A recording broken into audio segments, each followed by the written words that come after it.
prêt? Je suis prêt. Tu as l'air trop pressé, tu me fais peur. Pas le temps aujourd'hui. Allez, hop. Ça commence fort, j'ai laissé ma GoPro allumée pendant une demi-heure. Faut tourner là. Hein. Ouais, une piste cyclable, joie bonheur. On commence par le truc le plus galère du monde. On est sur le nez, c'est plein d'allers-retours pour dessiner les narines. Oh. En plus dans le trafic là, ça là c'est vraiment très compliqué. On n'est pas sûr de notre coup en plus. Il est où? Alors? Là il y a un micmac hein. Ah j'arrive.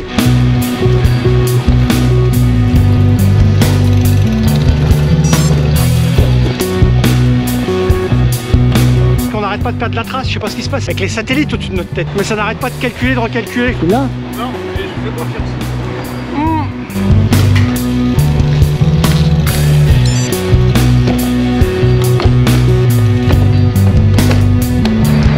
Ah ben on n'est pas arrivé hein. C'est la merde. Gros problème de compteur. Il arrête pas de s'éteindre en fait son compteur, donc c'est compliqué de suivre une trace quand ton compteur s'éteint. Ah, il est compliqué là. Le type il passe par des endroits, c'est juste dingue. Là c'était dingue ça. Hein. Bah, sans s'interdire en pleine circulation là, oh je le conseille pas. Hein. Là, on prend le petit bout là, on tourne à droite. On est bon? Je dirais là moi. C'est là. Attention voiture.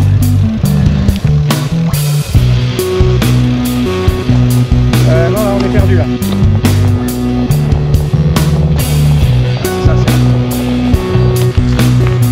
C'est un peu galère quand même, hein. Faut un état d'esprit particulier pour aimer faire ce qu'on fait. Même Bob.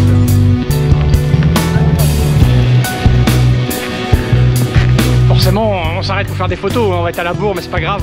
On n'est pas pressé. Les souvenirs ça compte. Exactement, c'est ça qui est important. Les souvenirs. Allez, c'est parti. C'est vert pour nous, je crois. Allez, c'est ça. Touche, C'est là. C'est fou toi. Ça fait peur.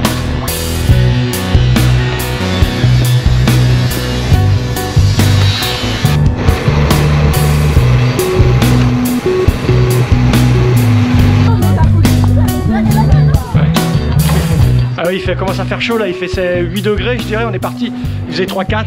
Donc là, chaud aux oreilles, chaud aux mains, donc changement de gants, rangement du bonnet, puis on verra bien par la suite ce que ça donne. Je sais pas où on en est, mais il reste pas mal de kilomètres, hein. Je dirais qu'il reste 90 là. Alors ça tiré. Je crois, ouais.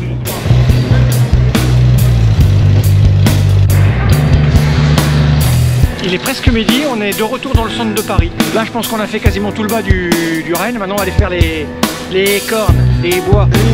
C'est pas trop. Ah si, il y a un camion, ça va. Faut tellement être prudent ici, putain. Ah, attends, il a pris le boulevard, ouais, il a pris le boulevard. Par là-bas, le feu là-bas.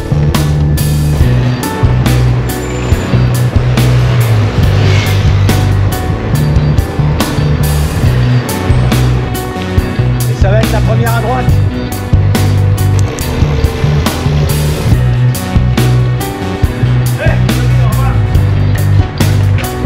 Ça fait des heures qu'il cherche des toilettes. On vient de faire son oreille, l'oreille gauche. Je sais pas si je mange, moi. Bah si, allez je mange. Voilà. Hein. Jardin du Luxembourg. Bah ouais, c'est ça. Bon, il y a beaucoup de passages sur les trottoirs en sens interdit, beaucoup de passages dans les parcs où on doit marcher à côté du vélo. Attends, je regarde la trace. Je dirais là, moi. C'est ça. Ah, c'est pas facile, hein. Voilà, c'est ça, c'est ça. Voilà pourquoi la moyenne n'est pas très élevée, en fait. On est allé tellement vite qu'on est déjà à Nagark.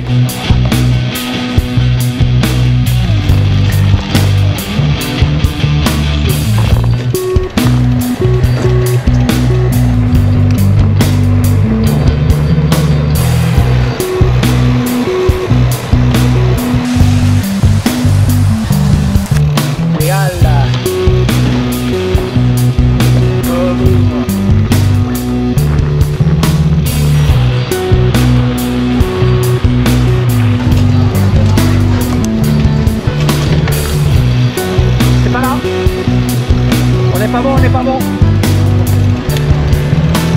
Il est 13h30, on est en plein Paris, il y a des endroits c'est l'enfer. La circulation est infernale. On est dans le 10e arrondissement là. Pour se frayer un passage, c'est pas simple hein. Il pleut, c'était pas prévu qu'il pleuve.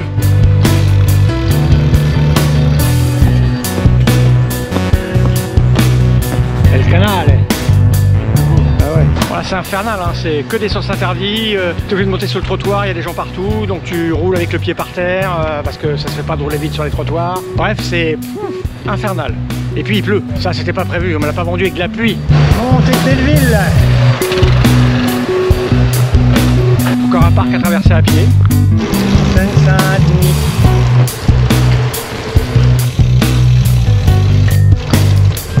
On arrive de là, on traverse la sortie du périph' et il faut grimper là maintenant. Putain. Ouais, faut reprendre là-bas. Il y a un truc super chiant, c'est que mon compteur il se décharge à la vitesse de la lumière, je sais pas pourquoi. J'ai été obligé de mettre en économie d'énergie, de supprimer un des satellites machin pour calculer vite. Ça m'a jamais fait ça quoi. J'ai perdu 5% en une demi-heure. Ça m'énerve monsieur Garmin, ça m'énerve. Et des escaliers.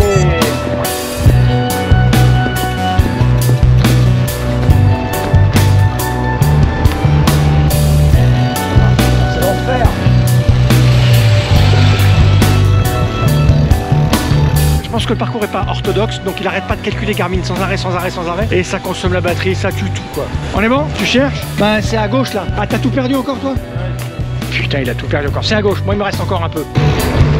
Là il y a un gros micmac parce qu'on est arrivé au point de départ du vrai parcours alors qu'on est parti par un côté qui n'était pas le bon, etc. Il y a plein d'allers-retours dans les rues là et c'est un peu le bordel. Donc on va voir ce qu'on peut faire. Mais c'est pas évident ce qu'on est en train de faire là. On improvise. Ça me rappelle la fin du Père Noël. Avec ça, hein. Bon, écoute, hein, ça fera un pâté au milieu à la place de l'œil. On est en face maintenant, moi il me dit. Il est en face le truc. Il est en face là-bas. 17h30, on a atteint les 100 km. Il ne nous en reste plus que 30.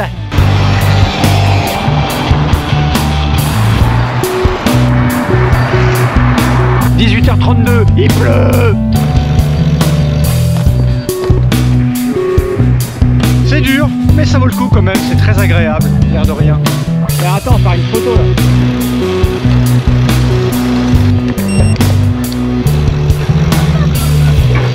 Et on a un M12, oui. Là ouais. Là c'est là. Oui c'est après, t'as raison. Ah, c'est quoi il y a un parcours maintenant justement. C'est là. C'est quoi le horaire?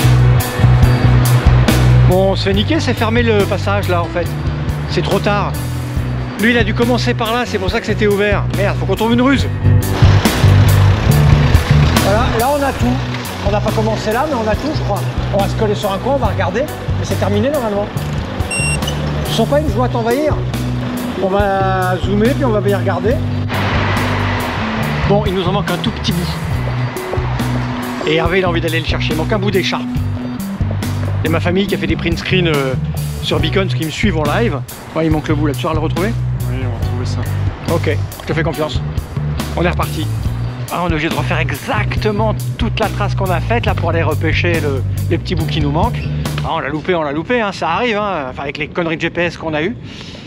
Donc bah, c'est un peu plus long que prévu. Une fois qu'on aura terminé le petit bout qui nous manque, eh ben, on étendra la trace et on foncera pour entrer à la voiture. Tout droit cette fois.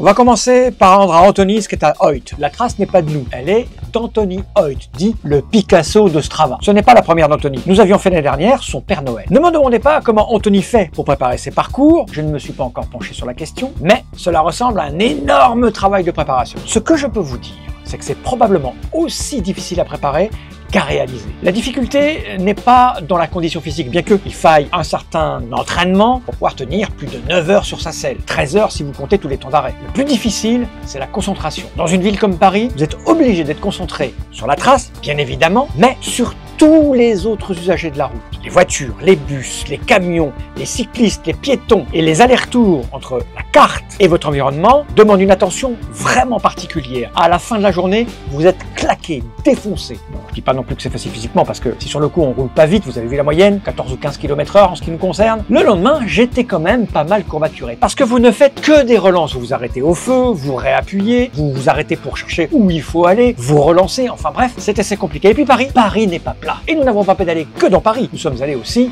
dans la banlieue. Et ce n'est pas plat. Et bien sûr nous avons eu droit à des difficultés supplémentaires. En gros, nous n'avions aucun guidage. Pire, le fait qu'il relance sans arrêt le calcul pour savoir la meilleure direction à prendre, consommait la batterie, puis ça plantait. Sur mon 1040, ça plantait moyen, c'est-à-dire que je pouvais continuer à avoir le parcours, alors que mon pauvre camarade Hervé, lui, non seulement ça a arrêté son Garmin, ça l'éteignait, mais en plus, il avait perdu toute sa trace. Alors pourquoi c'est si compliqué pour Garmin et pour les satellites? Parce que pour faire une trace pareille, ça n'arrête pas de se croiser, de se recroiser dans tous les sens. Donc le compteur sait plus vraiment où il en est. Donc il doit recalculer au fur et à mesure. Et si mon 1040 annonce au départ, quand il est plein à 100%, 41 heures d'autonomie, en plus j'ai un solar, je peux vous assurer qu'à la fin j'étais pas fier, hein. Je suis rentré, il me restait 10%.